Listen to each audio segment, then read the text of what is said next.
Olá pessoal, todos bem-vindos a mais uma aula do canal Gênios da Física. Na aula de hoje nós vamos continuar a resolução do livro-texto Moisés no Sensweig, volume 1, Mecânica. Vamos resolver o problema 9 do capítulo 11. O capítulo 11 trata sobre rotações e momento angular. Vou ler o enunciado do problema e em seguida resolvê-lo.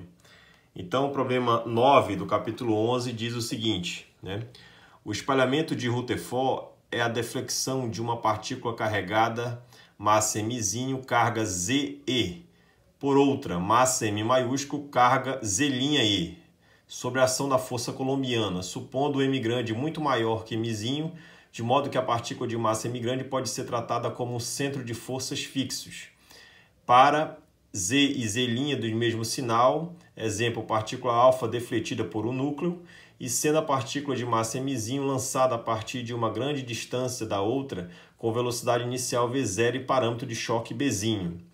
A órbita de Mzinho é uma hipérbole do tipo ilustrado na figura. Letra A. Escreva o potencial efetivo em função de B e V0. Letra B. Calcule a distância R0 de máxima aproximação entre as duas partículas como função de B e V0. Então tá aí a figura e nós vamos tentar resolver o problema, tá? Então tá aqui, a figura da questão. A partícula, por exemplo, alfa vem de menos infinito com velocidade V0, parâmetro de impacto B, Vou usar a coordenada polar, R e φ, tá? Aqui é a origem do meu sistema de coordenada. Aqui tá, por exemplo, pode estar o núcleo, Z'E, massa M grande, e a partícula alfa que passa nessa trajetória, que ele já disse que é uma hipérbole, de massa Mzinho e Ze de carga. Vou adotar o sistema de coordenada cartesiano nessa orientação, x, y e z saindo do plano do papel. Tá? Então, letra A, para encontrar o potencial efetivo, pessoal, então a gente vai começar usando a conservação da energia. Então, energia cinética mais energia potencial elétrica. Isso aqui dá para mostrar que é uma constante para esse caso, tá? É uma grandeza conservada, tá?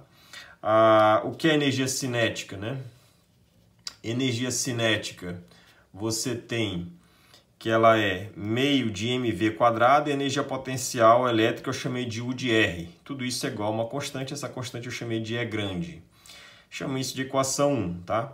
E aí, quem é essa velocidade? Bem, essa velocidade em coordenada polar, A gente está adotando aqui esse R e esse φ, Lembra que o φ é crescente no sentido aqui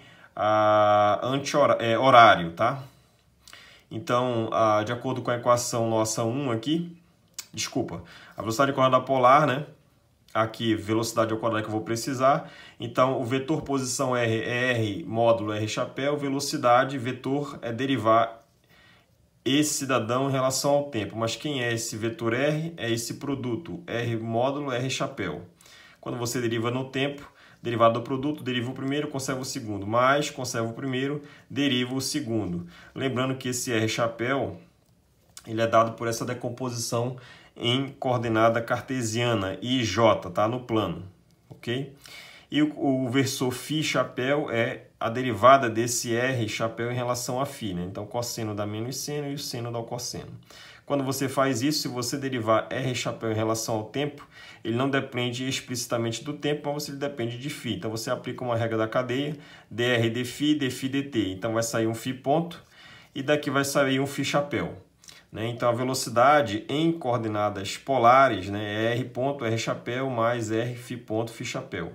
E aí, como eu preciso da velocidade ao quadrado e eu tenho o vetor velocidade, então basta calcular V escalar V para obter V².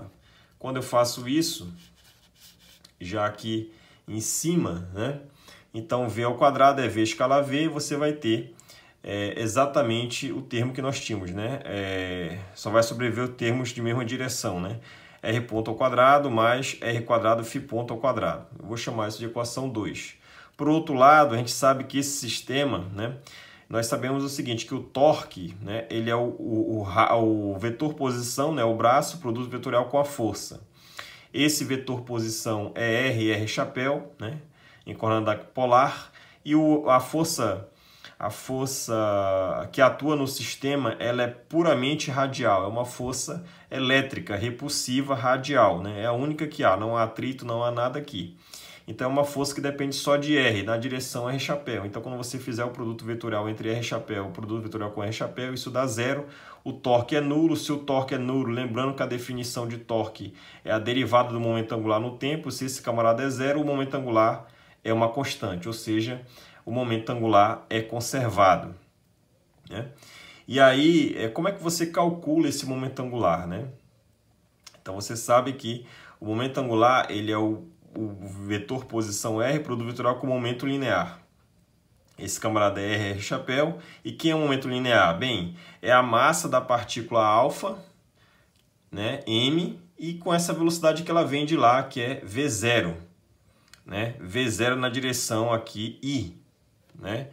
Então, momento linear é m, a massa da partícula alfa, V0 na direção I.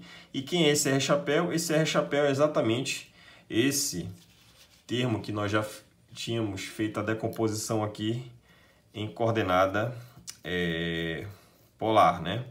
Então, quando você fizer R, produto vetorial com I, só vai sobreviver I com I dá zero, só sobrevive o termo de J com I. J com I dá menos K e vai sair um seno daqui, né? Um seno de φ, né? Então, fica mV0R seno de φ na direção menos K, momento angular, né?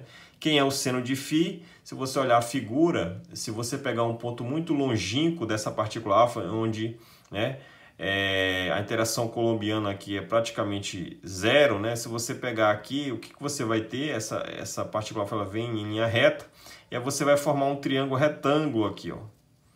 E se você calcular o seno desse φ, o que é? O cateto oposto, que é B, parâmetro de impacto, sobre a hipotenusa, que nesse caso vai ser o nosso R, adotando um ponto muito longe aqui do centro de força, do centro O, né? E aí, então o seno de φ vai ser B sobre R. Então esse seno de φ é B sobre R, corta R com R, o momento angular é menos V0B K chapéu. Então o módulo desse momento angular é só mV0B. Chamei isso de 3. De outra forma, eu aplico a mesma definição do momento angular, agora, de novo, abrindo o vetor R em R chapéu e abrindo o momento angular, né, MV. Mas quem é esse V? Esse V nós já calculamos aqui em coordenada polar. E substituímos aqui e fazemos o produto vetorial. R com R dá zero, R vec φ dá menos K. E vai sobreviver MR quadrado φ ponto na direção menos K. Esse é o momento angular, né, vetor. E aí, o vetor K é saindo do plano do papel, o menos K é entrando, tá? Então, o módulo vai ser mr quadrado φ. Então, perceba, aqui dentro mora, né, você pode escrever esse momento angular dessa forma, na equação 4. Então, qual vai ser a ideia que nós vamos aplicar aqui? Nós vamos elevar ao quadrado essa expressão 4, vai ficar m quadrado, r a quarta, r φ ponto ao quadrado. E esse termo que aparece aqui, né, r a quarta φ ponto quadrado, você vai tirar somente r quadrado φ ponto quadrado e substituir aqui dentro da velocidade ao quadrado, que eu chamei de 2.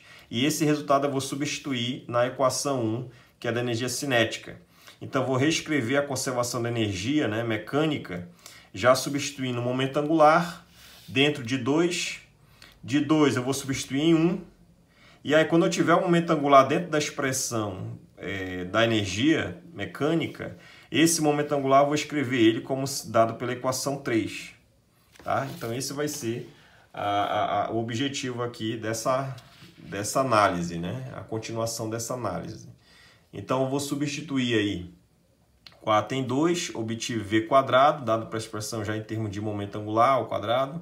Vou substituir agora na equação 1 e obter energia mecânica.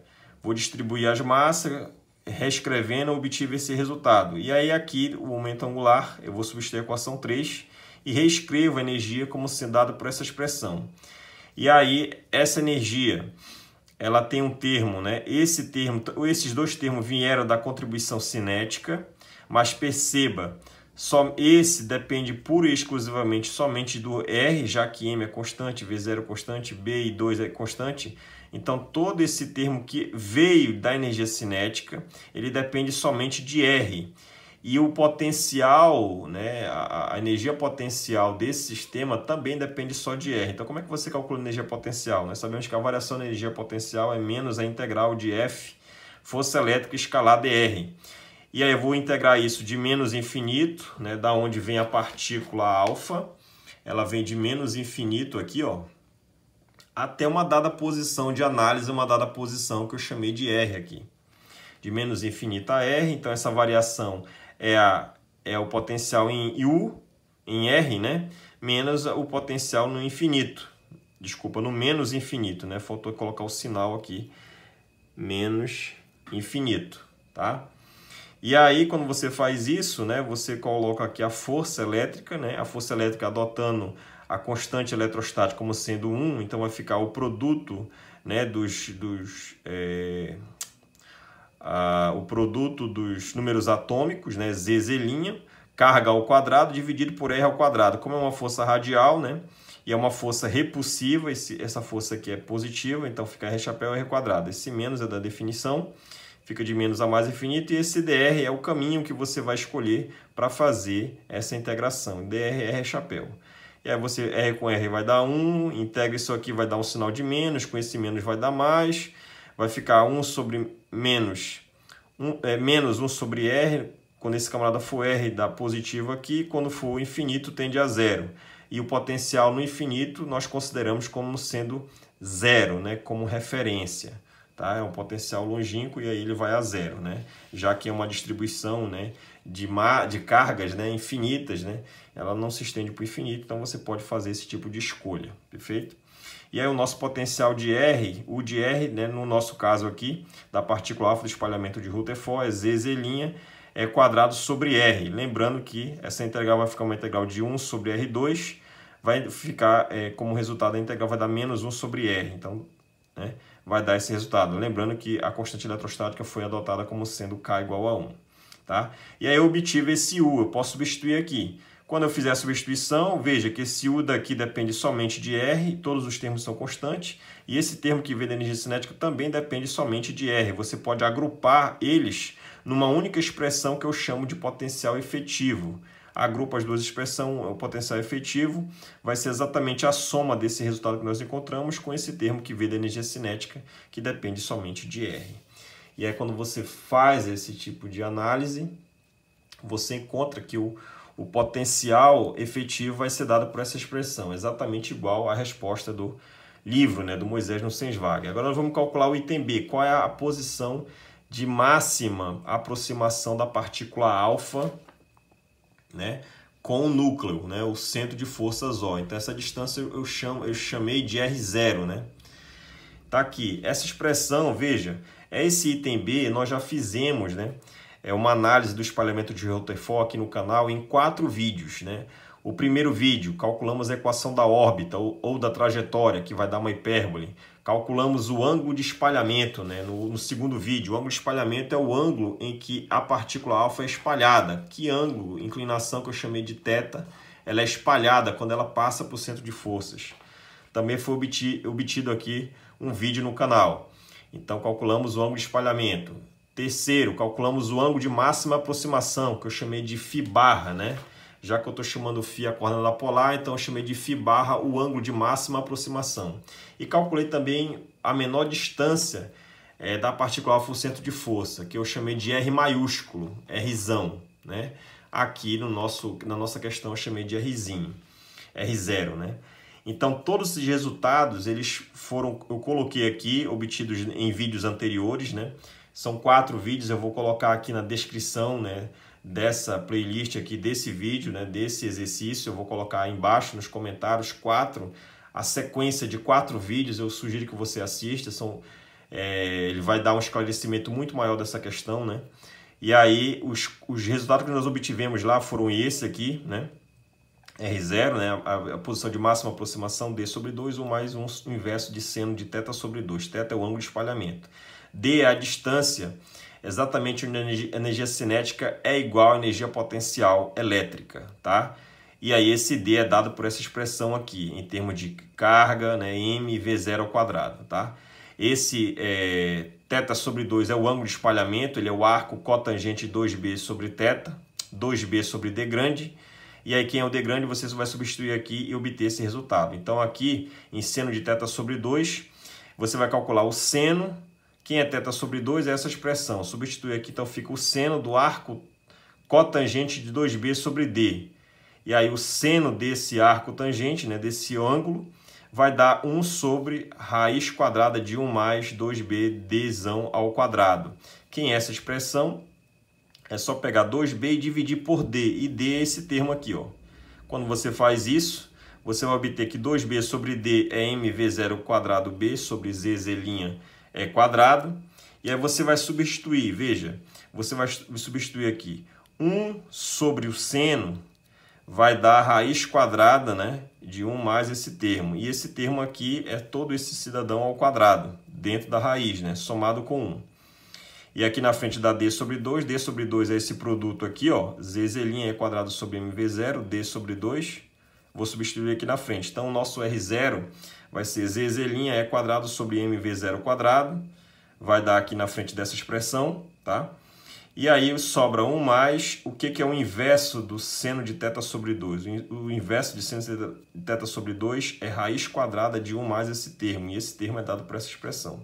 Ou seja, está aqui a expressão de máxima aproximação em termos das cargas da massa de V0 e do parâmetro de impacto B. Tá certo? Espero que todos tenham gostado. Até mais e bons estudos!